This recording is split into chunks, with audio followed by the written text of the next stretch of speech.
Hello and welcome to the Answers for Matters Rising 2. First question I'm going to deal with is the type of machine guns used in the Shelbourne Hotel. The answer to this was the Vickers machine gun. A group under the command of a Captain Elliotson brought a number of these from Dublin Castle over to the Shelbourne Hotel. Set them up on one of the upper floors and fired into the garrison in Stephen's Green, forcing them to make a move over to the Royal College of Surgeons. Lewis machine guns were around in Dublin at the time, and not aware of any Browning machine guns being used. Thompson's more famous later during the war of, towards the end of the War of Independence, but not used during the 1916 Rising. If you're interested in the types of weapons used during the Rising or during the War of Independence and then Customs House, Kieran McMullen has a nice set of booklets which are available from Kilmainham Tales. Quite easy read if you're not really into weapons. They'll give you a general introduction, etc. Well worth getting hold of. Over in the UK, I'll be found wandering around the site of an organisation called the Vickers Machine Gun Collection and Research Association, trying to understand a bit more about how Vickers machine guns work, the operation, the type of equipment, all of that sort of stuff. They are open to visits, so if you're ever in the UK and you want to try and find out a bit more about Vickers machine guns yourself, you can book visits, but only on a couple of days during the course of the year. Okay, quite a few illegal executions, murders committed during the Easter Rising by British soldiers.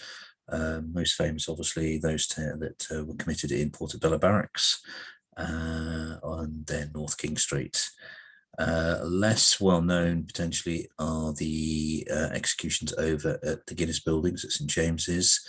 Two members of the Guinness factory were executed by members of the Royal Dublin Fusiliers alongside two British officers. The details of the trial that followed is in the 1916 Rebellion Handbook, so I'll go into a bit more detail. So the answer to that was two civilians were executed by British soldiers in Guinness buildings. The arms shipment coming over from Germany, destined for County Kerry aboard the Liebau, aka the Ord. These were Russian rifles captured by the Germans early in World War One. So if you can imagine, you've got Russian rifles coming across on an English ship being crewed by German sailors. If the Easter Rising doesn't get more complicated than that, I don't know what does. A British Royal Navy diver was sent down to the wreck of the Ord, picked up a couple of the rifles. They were sent over to London and used as evidence in the trial of Roger Casement, and that's detailed in the 1916 Rebellion Handbook. The image I've got here at the bottom is one of those rifles that is currently stored in the Royal Collection Trust over in the UK. Okay, the Fianna were tasked with attacking the magazine fort on the first day of the Rising. I've added the word commando in there. You don't hear it very often nowadays, but if you look back at some of the witness statements, the word is probably better used, and that's tipping a nod back to the Boers and the Boer War. Really good book to do with the fighting during the Easter Rising is When the Clock Struck in 1916 by Derek Molyneux and Darren Kelly. If you haven't got this on your Easter Rising bookshelf, you really need to go out and get it. Really good book. Okay, Patrick Pearse surrendered quite a few bits of his equipment. Some of that was returned later to Ireland by Captain de Courcy Wheeler. He was present at the surrender along with John Lowe and General Lowe. Obviously, Elizabeth Farrell was at the surrender as well. And after the surrender, Patrick Pearse was taken to see General John Maxwell, who obviously took overall command and was responsible for the executions. So quite a bit of Patrick Pearse kit is stored in the National Museum. The one bit that was missing was a badge from his hat. So there's a bit of a mystery what happened to that.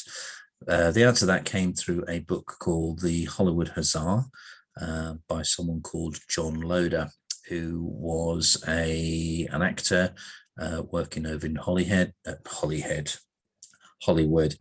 John Loder was the stage name of Captain John Low, so the second chap that's in the surrender photo.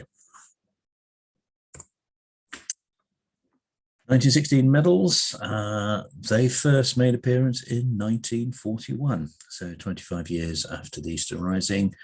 If you can take a look at the booklet in that URL that I've got listed at the bottom there, the Military Archives has a nice little PDF there that goes into a lot more detail about the creation of the medal and the subsequent Town of War medal. Really worth a read, recommended. Okay, a bit of a harder question here. Don't expect everyone to know this necessarily off the top of their head, but hopefully it sent you off having a quick look at the proclamation. A really good book on this is by Michael Kenny, goes into details of the fonts, the print problems, etc., faced by the printer and the compositors, the fact they had to print in two halves, they had to make up letters, etc. And the answer to the question here was 2. And again, presume this is just because they run out of characters and just had to make do with what they had to hand. 3rd Battalion were at Boland's Mill, not too far from Ballsbridge. So after the surrender, the 3rd Battalion were taken over to the RDS grounds and held for a while in the stables there. Paul O'Brien has a series of good books about the Easter Rising. This is covered in his Blood on the Streets, the discussion about the Battle of Mount Street, what have you. Definitely worth a read. Really good book. And I don't know if you realise that the picture here is from the 1966 series Insurrection.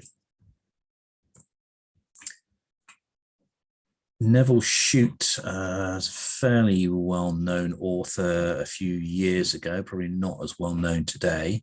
If you've come across a film called A Town Like Alice, he was the original author and that was converted into a film.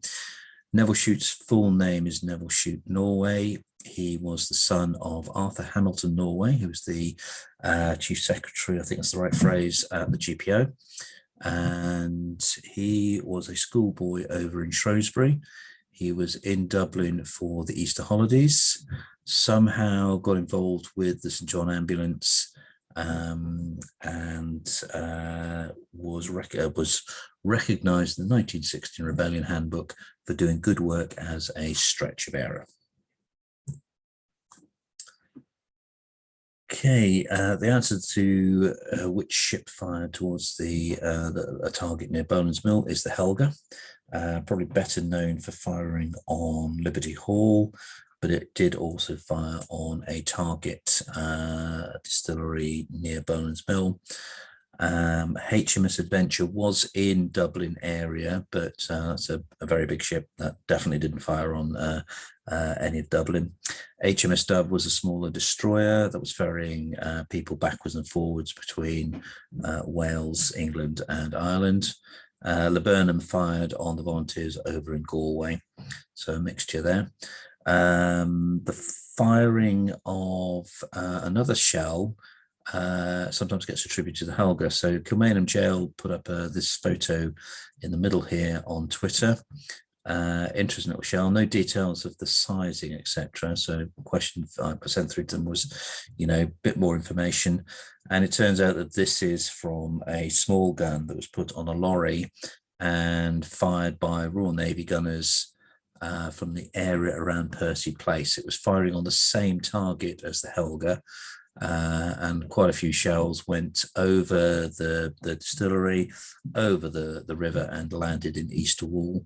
And if you look at the property losses claims, quite a few people say that these shells from the Helga. They're not, totally the wrong type of shell, but well worth following up on if you've got a moment of time.